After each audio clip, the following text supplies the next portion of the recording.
မိဘပြည်သူများမင်္ဂလာပါခင်ဗျာစင်စက်မပြတ်ဖွံ့ဖြိုးတိုးတက်ရေးနဲ့ဆက်လျင်းပြီးတော့ဆက်လက်ရှင်းလင်းတင်ပြမှာဖြစ်ပါတယ်အခုလက်ရှိပြည်အောင်စုသမ္မတမြန်မာနိုင်ငံတော်ကြီးအတွင်းမှာ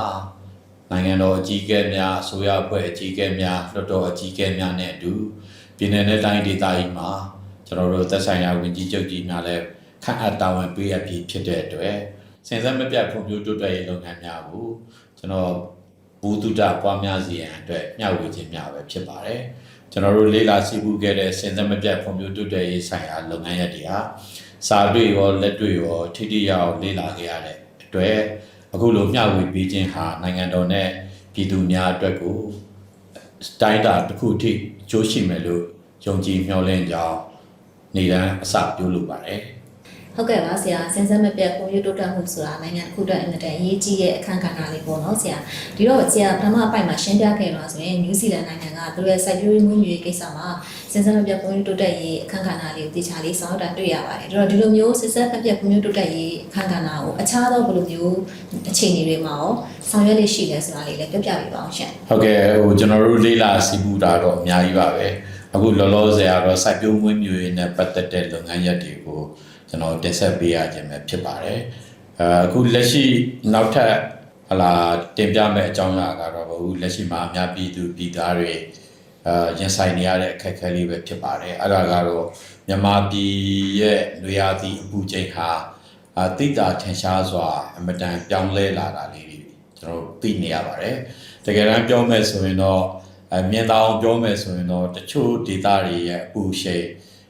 ကအရှင်လက်ကျွန်တော်တို့ငရဲကြနေရတဲ့ပုံစံမျိုးတွေလိုဖြစ်လာပါတယ်။မနေ့ကဆိုလို့ရှိရင်ကျွန်တော်တို့တပြည်လုံးမှာရှိတဲ့လက်စစ်တာအားလိုအပ်ချက်ကြောင့်တနိုင်ငံလုံးမှာ system breakdown ဖြစ်တယ်လို့ကျွန်တော်သိရှိရပါတယ်။သိရှိရတာဖြစ်တဲ့အတွက်ဒီပြဿနာရပ်ကိုလေ့လာစီပူးမယ်ဆိုရင်မြန်မာနိုင်ငံအပါအဝင်အခြားသောနိုင်ငံတွေအပူချိန်တွေတိုးမြင့်နေတယ်။ကမ္ဘာရာသီဥတုပြောင်းလဲမှုတွေရှိနေပါတယ် global warming ဆိုတာရှိတယ် climate change ဆိုတာရှိတယ် El Niño ဆိုတာရှိတယ် La Niña ဆိုတာရှိတယ်အဲ့ဒီလိုအကြောင်းတရားတွေကြားထဲမှာမြန်မာနိုင်ငံကမြို့တွေဟာအပူဆုံးဒေသတွေမှာအပူဆုံးမြို့တွေမှာဘာကြောင့်ပါနေတာလဲဆိုတာလေးတွေလေ့လာဆက်စစ်ဖို့လိုပါတယ်ပထမအချက်ကတော့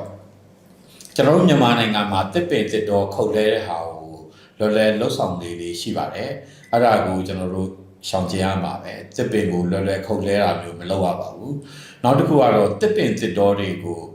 ရနိုင်သေးအမြန်ဆုံးပြန်လဲပြုစုပြောင်းထောင်ကြရမှာဖြစ်ပါတယ်နောက်တစ်ခုကတော့ကျွန်တော်တို့အများပြည်သူ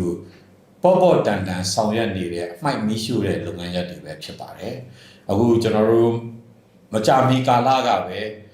ထိုင်းနိုင်ငံသားရေးဝန်ကြီးနဲ့ဒုတိယဝန်ကြီးချုပ်လုပ်တဲ့လူကကျွန်တော်တို့မြန်မာနိုင်ငံကိုလက်ပတ်လာပါတယ်။နှစ်နိုင်ငံတွဲဆုံဆွေးနွေးတဲ့အကြောင်းအရာကိစ္စကြတဲ့မှာ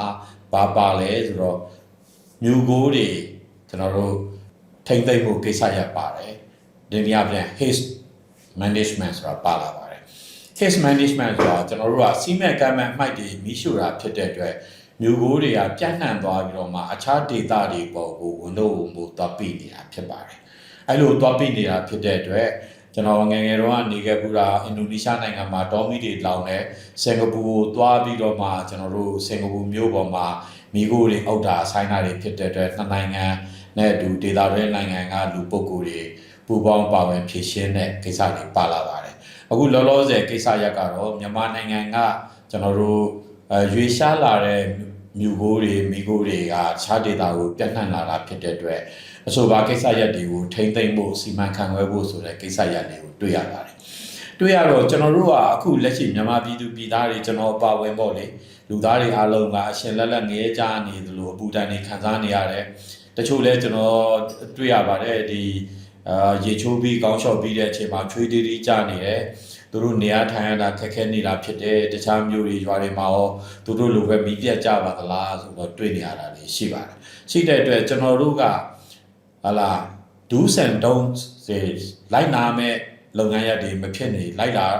နာကြရတော့မှာဖြစ်ပါတယ် don'ts ကတော့ရှောင်ကျဉ်ရမယ့်အလုပ်တွေအားလုံးရှောင်ကျဉ်ရတော့ပါတော့မယ်ခုနပြန်ပြီးတော့မှပြောရမယ်ဆိုအခုလိုပူတဲ့အချိန်ကြာမှပူတယ်လို့ကျွန်တော်တို့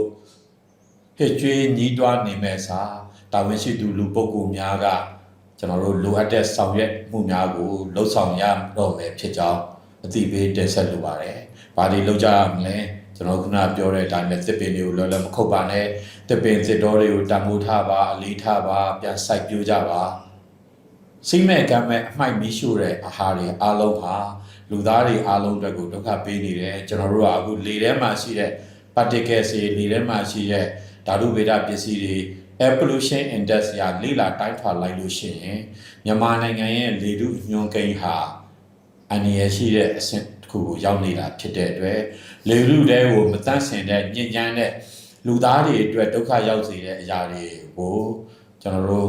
့မထုတ်လုပ်မိအောင်ရှောင်ကျဉ်ကြဖို့လိုပါတယ်အမိုက်မီးရှို့တဲ့နေရာမှာလည်းအခုလက်ရှိအခြေအနေအထိရက်ွက်ကြေးရွာအဆင်တွေမျိုးတွေရက်ွက်တွေထဲမှာစီးမဲ့ကမ်းမဲ့အဆင်ပြေသလိုမီးရှို့ကြတယ်မီးရှို့တဲ့အထဲမှာ rubber တွေပါတယ် plastic တွေပါတယ်အခြားသောလူပုဂ္ဂိုလ်တွေအတွက်ကျန်းမာရေးအရာအန္တရာယ်ရှိတာတွေပါဝင်နေတာဖြစ်တဲ့အတွက်အသက်ရှူလမ်းကြောင်းဆိုင်ရာကင်ဆာရောဂါတွေနဲ့အတူအခြားသောကင်ဆာရောဂါတွေခံစားနေရပါတယ်။အဲဒီတော့တဘာဝပတ်ဝန်းကျင်ရှုထောင့်အရာကျန်းမာရေးရှုထောင့်အရာလူမှုရေးရှုထောင့်အရာမြန်မာပြည်သူပြည်သားတွေဟာဆောင်ရန်တွေကိုအဓိကထားပြီးတော့မှဆောင်ရွက်သင့်ပြီဖြစ်ကြောင်းတင်ဆက်လိုပါတယ်။အဲဒီတော့ကျွန်တော်မေးခွန်းလေးရှိလာပါပြီ။နယူးဇီလန်နိုင်ငံမှာကောတဘာဝပတ်ဝန်းကျင်ကိစ္စရပ်တွေဘယ်လိုလုပ်ပါသလဲ။နယူးဇီလန်နိုင်ငံမှာတော့တစ်တပင်ကိုလော်လကူကူခုတ်လို့မရပါဘူးကျွန်တော်တို့တစ်ပင်ခုတ်မယ်ဆိုလို့ရှိရင်သက်ဆိုင်ရာကျွန်တော်တို့ရက်ွက်ကြေးရွာအဆင့်မှာရှိတဲ့ community level မှာရှိတဲ့ဒီလူပေါင်းတိုင်းဝန်းထဲမှာရှိတဲ့လူပုဂ္ဂိုလ်တွေကိုပြောရပါတယ်ပြောပြီးတော့မှစနစ်ကြခုတ်လဲရပါတယ်ကျွန်တော်တို့ဟလာမြင်တဲ့လူခွင့်ပြုချက်မရဘဲနဲ့စိတ်ခင်တိုင်းခုတ်လို့မရပါဘူးနောက်တစ်ခုကကျွန်တော်တို့ site ပြိုးတဲ့ site ခင်းတွေကျွန်တော်တို့လယ်ကွင်းတွေထဲမှာသူတို့ကလေကာပင်တွေဆိုတာစိုက်ရပါတယ်လေကာပင်တွေစိုက်တာဖြစ်တဲ့အတွက်လေကာပင်စိုက်တဲ့စနစ်ကိုအထူးလေးထားပြီးတော့မှဆောင်ရွက်ပါတယ်ဆောင်ရွက်တာဖြစ်တဲ့အတွက်တစ်ချက်ကတော့ကျွန်တော်တို့စီမံကမ်းမဲ့ခုတ်လဲလို့မရဘူးနှစ်ချက်ကတော့တစ်ပင်စိုက်တဲ့လူတွေကိုကျွန်တော်တို့စုငွေချင်းမြင့်တဲ့စနစ်တွေကျင့်သုံးပါတယ်အဲ့လိုကျင့်သုံးတာဖြစ်တဲ့အတွက်တစ်ပင်ကကျွန်တော်တို့ကလေထဲမှာရှိတဲ့ကာဗွန်ဒိုင်အောက်ဆိုက်တို့ကိုကျွန်တော်စုပ်ယူပြီးတော့မှနဲ့ထိုးချင်းပြန်လဲထုတ်ပေးတာဖြစ်တဲ့အတွက်တစ်ပင်စိုက်ခြင်းအပြင်ရာသီဥတုတွေကျွန်တော်တို့အေးချမ်းလာမယ်ရေဝေရေလဲပေါ့မြစ်တွေချောင်းတွေထဲမှာရှိတဲ့ရေဝေရေလဲဒေသတွေမှာရေထွက်တွေကျွန်တော်တို့ကောင်းမွန်လာအောင်လုပ်ရမယ်အဲ့လိုတွေဖြစ်တာဖြစ်တဲ့အတွက်တစ်ပင်တစ်တော်ဟာတဘာဝပတ်ဝန်းကျင်တွေအများကြီးထောက်ကူပြုပါတယ်တစ်ပင်တွေမခုတ်လဲဘူးတစ်ပင်တွေအများကြီးစိုက်တဲ့အလေးကိုလုပ်ပါတယ်စီကံမဲ့အမိုက်မီးရှို့တာကောဒါတော့လုံးဝမရှိသလောက်ပါပဲသူတို့စီမှာဥပဒေပြဋ္ဌာန်းတာရှိပါတယ်စီကံမဲ့မီးရှို့လို့ရှိရင်ကျွန်တော်တို့ဓာတ်ငွေတွေချမှတ်ထားတာရှိတယ်ထောင်ဒဏ်ချမှတ်ထားတာတွေရှိတဲ့အတွက်အများပြည်သူကလည်းစီကံမဲ့အမိုက်ရှို့တဲ့ဟာကိုကျွန်တော်လုပ်တာလုံးဝမတွေ့ကြောင်းပြောလိုပါတယ်အဲတော့ဘယ်လိုလုပ်ကြလဲဆိုတော့သူတို့စီမှာကျွန်တော်တို့တချို့ကိစ္စရပ်တွေမှာအမိုက်တွေကိုခွဲခြားပြီးတော့မှမီးရှို့တဲ့အမိုက်တွေဆိုလို့ရှိရင်သူတို့စီမှာအမိုက်မီးရှို့တဲ့စက်ရုံတွေတည်ကြရှိပါတယ်တည်ကြရှိပြီးတော့မှအဲစက်ရုံကထွက်လာတဲ့မီးခိုးတွေကိုလည်းကျွန်တော်တို့မြေအောက်မှာရှိတဲ့ကျွန်တော်တို့ဒီမီးခိုးတွေကိုတန့်စင်တဲ့စက်ရုံတွေအဆင့်ဆင့်နဲ့မြေအောက်မှာပဲထားပြီးတော့မှတန့်စင်ပါတယ်တန့်စင်တာဖြစ်တဲ့အတွက်လေထဲကိုကျွန်တော်တို့လူသားတွေအတွက်ဘယ်ဥပ္ပဖြစ်စေတဲ့ဓာတ်ငွေတွေမရောက်အောင်ထိန်းသိမ်းထားတာတွေ့ရပါတယ်နောက်တစ်ခုကတော့အခုကျွန်တော်ပြောတဲ့အထဲမှာတီနီယာယာသီဥတုတဘာဝပောက်ပင်အနေထားတွေလည်းကွဲပြားခြားနားပါတယ်နယူးဇီလန်နိုင်ငံကတော့ကျွန်တော်တို့ဒီထင်းရှူပင်တွေပေါက်တယ်အခြားသော hybrid လို့ခေါ်တဲ့လေကာပင်တွေမျိုးစုံပေါက်တယ်ထူးခြားချက်ကတော့ဘာတွေရှိလဲဆိုတော့ဒီထင်းရှူဒေါတွေကိုစနစ်တကျထိန်းသိမ်းပြီးတော့မှကျွန်တော်တို့စက်ကူစက်ရုံတွေလုပ်နေတာရှိတယ်ဥပမာကျွန်တော်တို့ကထင်းရှူဒေါဧက1000ရှိတယ်ဆိုလို့ရှိရင်တစ်နေ့ကိုဧက50လဲတယ်လဲပြီးတော့မှအဲ့လိုလဲပြီးတဲ့အချိန်မှာလဲပြီးတဲ့နေရာတွေမှာအပင်တွေပြန်ပြီးတော့စိုက်တာဖြစ်တဲ့အတွက်သူတို့စီမှာတစ်ပင်တစ်တော်ကချက်ချင်းကျွန်တော်တို့နေကြီးညာချင်းပျောက်သွားတဲ့ဟာမျိုးမရှိဘဲနဲ့အစားထိုးစိုက်ပျိုးတာဖြစ်တဲ့အတွက်ကျွန်တော်တို့တဘာဝပတ်ဝန်းကျင်အရာလေလူကိုတန့်စင်အောင်လုပ်ပေးနိုင်နေတာတွေ့ရပါတယ်နောက်တစ်ခုကတော့ကျွန်တော်တို့တစ်ပင်သေးတွေကိုမိမိအိမ်မှာရှိတဲ့အပင်သေးလေးတွေခုတ်ပြီးလို့ရှိရင်လည်းအဲ့ခုတ်ပြီးတဲ့သီးရွက်သစ်ချောက်တွေအားလုံးကိုကျွန်တော်တို့ဒီအမိုက်ဆက်ရုံသွားပို့ရပါတယ်အမိုက်ဆက်ရုံသွားပို့ပြီးလို့ရှိရင်အဲ့အမိုက်ဆက်ရုံကအဲ့သီးရွက်ချောက်တွေကိုပြန်ပြီးတော့မှမြေဆွေးလုပ်ပါတယ်မြေဆွေးလုပ်ပြီးတော့မှကျွန်တော်တို့ကစိုက်ပျိုးရေးလုပ်ငန်းသမားတွေကမြေဆွေးမြေဩဇာလိုချင်လို့ရှိရင်ခုန waste management ဆိုတဲ့စက်ရုံမှာတွားရောက်ပြီးတော့မှ ဝယ်ယူသုံးဆွဲရတာမျိုးတွေတွေ့ပါတယ်အဲ့ဒီတော့ရှိတဲ့သဘာဝအတန်ဇာတပစ္စည်းတွေကိုသဘာဝတောတွေဘေးမဲ့တောတွေကာကွယ်တောတွေသတ်မှတ်ထားတယ်အခြားသောကျွန်တော်တို့စက်မှုကုန်ညာအတွက်ကိုစိုက်ပျိုးတဲ့တစ်တွေရှိပါတယ်ဥပမာယူကလစ်ပင်တို့ကျွန်တော်တို့ထင်ရှုပင်တို့စိုက်လို့ရှိရင်လည်းခုတ်ပြုံနေမဟုတ်ပဲတော့ကျန်လည်းစိုက်ပျိုးတဲ့စနစ်ကိုကျင့်သုံးပါတယ်စီကံမဲ့အမှိုက်မီးရှို့တာတွေကိုတော့ဥပဒေနဲ့တင်ကျပ်စွာဆောင်ရွက်ထားတာတွေ့ရှိရတာဖြစ်တဲ့အတွက်ရာသီဥတုအနေထားရတည်နေရ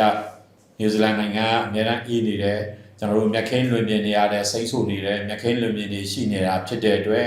နွားတို့သိုးတို့စီးပွားပြည့်ဝင်နိုင်တယ်သူတို့ရဲ့နွားတို့သိုးတို့ကိုဟလာကျွန်တော်တို့အခြေပြုပြီးတော့မှအမဲသားနဲ့ဒူသားကိုတစ်ကမ္ဘာလုံးကိုတင်ပို့နိုင်တယ်နှုတ်တဲ့ပစ္စည်းတွေကတော့ကျွန်တော်တို့ဒီနွားတွေစားတဲ့မြက်တွေရဲ့အရေးသွေးပေါ်တင်ပြီးတော့မှအရေးသွေးကောင်းတယ်ကျွန်တော်တို့လူတွေအတွက်ကိုဘေးဥပတ်အန္တရာယ်ကင်းရှင်းတာတွေကျွန်တော်တို့လေ့လာတွေ့ရှိရပါတယ်တွေ့ရှိရတာဖြစ်တဲ့အတွက်တဘာဝပတ်ဝန်းကျင်အခုလက်ရှိကျွန်တော်တို့မြန်မာလူမျိုးတွေရင်ဆိုင်ကြုံတွေ့နေရတဲ့ပြင်းထန်တဲ့အပူဒဏ်ကာကွယ်ဖို့အတွက်ကိုကမ္ဘာမြေကြီးကိုပြည်သူလူထုတို့ကတနာကျင်နာမှဂယူဆိုင်မှဖြစ်မယ်အခုလက်ရှိကျွန်တော်တို့လူသားတွေခံနေရတဲ့အပူတွေတန်တွေဟာလူသားတွေလုပ်တဲ့တန်ကိုလူသားတွေပြန်ခံနေရတယ်ဆိုတဲ့ဟာကိုနားလည်သဘောပေါက်ဖို့အထူးလိုအပ်ကြောင်းတင်ဆက်လိုပါတယ်ဟုတ်ကဲ့ပါဆရာအခုဆိုရင်ကျွန်မမြန်မာနိုင်ငံမှာအဓိကဖြစ်နေတဲ့ပြဿနာကတော့လက်စင်တွေပြဿနာပါဆရာမလုံလောက်မှုဖြစ်နေတာပေါ့နော်ဆရာတော့ဒီကိစ္စလေးကိုဆရာအနေနဲ့ဘယ်လိုမျိုးလေးအကြံပြုချင်ပါလဲရှင်ဟုတ်ကဲ့ဒီမေကွန်းကတော့ကျွန်တော်တို့မြန်မာနိုင်ငံတော်သူနိုင်ငံသားများအတွက်အင်မတန်အရေးကြီးတဲ့မေကွန်းတစ်ခုလို့ကျွန်တော်ခံယူပါတယ်